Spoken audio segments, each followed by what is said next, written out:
মৃত্যুর ৮ মিনিট পর জীবিত হলেন নারী, জানালেন আত্মার অভিজ্ঞতা। মৃত্যুর পরে জীবনের অভিজ্ঞতা নিয়ে মানুষের কৌতূহলের শেষ নেই। সম্প্রতি ব্রিলিয়াডা লাফার্টি নামের ৩৩ বছর বয়সী এক নারী দাবি করছেন তিনি ৮ মিনিট মৃত ছিলেন এবং সেই সময়ের অভিজ্ঞতা বদলে দিয়েছে তার জীবন। ব্রিয়ানা এক বিরল নিউরোলজিক্যাল রোগে আক্রান্ত হয়ে এক পর্যায়ে ক্লিনিক্যালি মৃত ঘোষণা করা হন। তবে ওই সময় তিনি শরীর থেকে আলাদা হয়ে এক অন্যরকম শান্তি ও চেতনার জগতে প্রবেশ করেন। ব্যথাহীন গভীর প্রশান্তি আর স্পষ্টতায় তিনি বুঝতে পারেন মানব জীবনের ক্ষণস্থায়িত্ব এবং একজন সর্বোচ্চ সত্তার নিঃশর্ত ভালোবাসা। তিনি বলেন, সময় সেখানে ছিল না, সবকিছু ঘটছিল একসঙ্গে, কিন্তু নিখুঁত শৃঙ্খলায়। কিছু অজানা প্রাণীর সঙ্গেও দেখা হয় যারা খুব পরিচিত লাগছিল।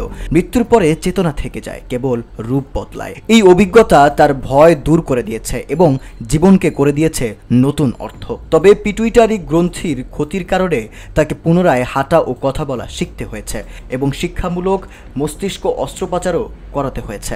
এখন তিনি মনে করেন মৃত্যুর পরও চেতনার অস্তিত্ব থাকে। দর্শক, এই ঘটনাটি আপনার মতে কেমন এবং ইসলাম কি বলে সে বিষয়ে আপনার মন্তব্যের জন্য আমরা রয়েছি। আপনাদের মন্তব্য আপনারা কমেন্ট বক্সে জানাতে পারেন।